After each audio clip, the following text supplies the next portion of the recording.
आज भारत रत्न अटल बिहारी वाजपेयी ये 25 तारीख जन्म जयंती शताब्दी समारोह अवसर में आमर 2014 रु आरंभ हो सुशासन दिवस केंद्र सरकार यशस्वी प्रधानमंत्री नरेंद्र भाई मोदी नेतृत्व में सरकार गठन पर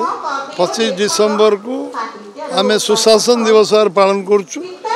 ये जन्म जयंती शताब्दी समारोह में आम पूरा वर्षव्यापी कार्यक्रम हम सुशासन पदयात्रा प्रधानमंत्री सड़क योजना रे सबु विधानसभा विभिन्न रास्तार हम कार्यक्रम को वर्ष सारा उद्देश्य विभिन्न जगार विभिन्न कार्यक्रम हम विषय चर्चा आलोचना हम विभिन्न प्रबंध प्रतियोगिता हम स्कूल कॉलेज पिला मानकर ये हम ये गोटे जुगजन्मा लोक भारतवर्षर अद्वितीय एवं राष्ट्रनीतिज्ञ राजनीतिज्ञ कवि नुहति एकाधार जड़े गोटे भारतवर्ष प्रेरणार केन्द्रबिंदु थे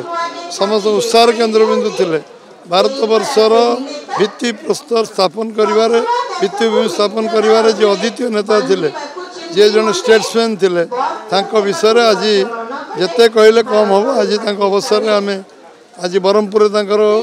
पूर्णांग प्रतिमूर्ति उन्मोचन कर फेरुचे सकाळू एवं आज ये कार्यक्रम गोटे वर्षव्यापी चलो वर्षे भितर 140 कोटी लोक हृदय सम्राट अटल बिहारी वाजपेयी जहाँ को आम भारत रत्न उपाधि विषय वर्षव्यापी विभिन्न कार्यक्रम आम दल तरफ केंद्र सरकार तरफ राज्य सरकार तरफ सबू जगार आयोजन ग्रामांचल बंद हम आज बूथ स्तर में अटल बिहारी वाजपेयी सुशासन दिवस एवं जन्म जयंती शताब्दी समारोह सबू जगार अनुष्ठित से विषय चली चिंतन रास्ता जो गोटे लॉजिकल एंड पर्यंत केमती पहुँचा खूब शीघ्र ता बाबद नीतिगत निष्पत्ति नि से कार्यक्रम को आरंभ करा संपूर्ण करा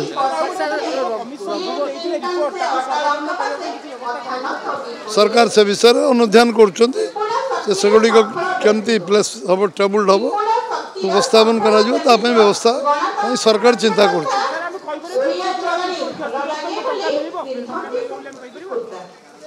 निश्चित भाव में कही जो मैंने सरकार दायित्व थिला करवा सरकार कले ना तेणु ये आज सरकार जो अच्छी ये सरकार करने सब प्रकार जो मेकानिज्म व्यवस्था को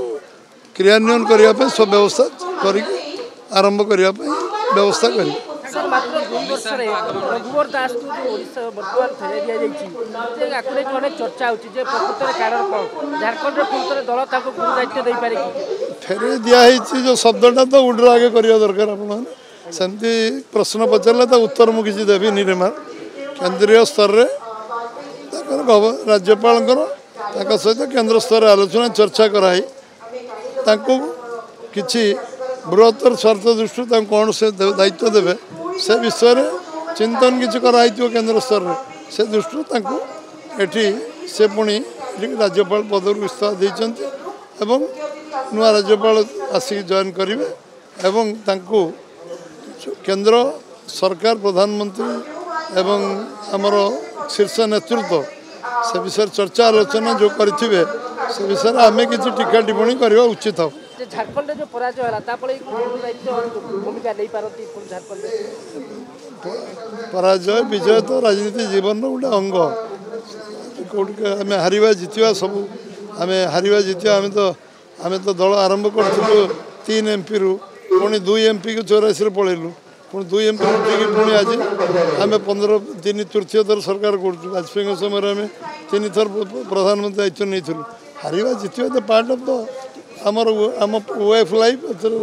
हारिबा जितवा से संपर्क कौन है बीजेडी कोची विश्वविद्यालय आईन को लेकिन सरकार को राज्यपाल के भीतर काम रहा राज्यपाल इस्तीफा जो कथार किसी मूल्य नहीं मनगढ़ा कहानी कपड़गल्प कहानी आलोचना चर्चा यदि 24 घंटा न्यूज चैनल चलेबार अच्छी पॉजिटिव न्यूज छाप नेगेटिव न्यूज रे बहुत दिन चलो ना किसी दिन पर आप पॉजिटिव न्यूज खोजा पड़ो नेगेटिव न्यूज रो जुग समाप्ति आड़ जाऊँगा कार्यक्रम चूड़ान्त आसीगला मुझे जनइबी तथापि कोन रहिबो रणनीति चूड़ा सांकर गस्त आसिल दल को फायदा दबो निश्चय आम ओडिशा रे तांकर गस्त निश्चय ओडिशा राजनीति रे ओडिशा शासन रे निश्चित भाव में आमको विभिन्न प्रकार परामर्श मिले विभिन्न प्रकार मार्गदर्शन मिले स्वाभाविक भाव में अनुभव अभिज्ञता ओडिशा रे दल और सरकार को निश्चय सहायता करिबा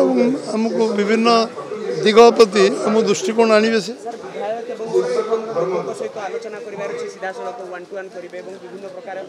कार्यक्रम स्थिर है कार्यक्रम स्थिर हेले जनइबी एटा मु 30 थर कहली 31 थर कहूँ कार्यक्रम स्थिर हेले आपण को गोटे सेकेंड रे बाजिबो टीवी रे कार्यक्रम आसीगले चूड़ांत आम कहीदे चूड़ांत कार्यक्रम आसिले जन दिया जीव।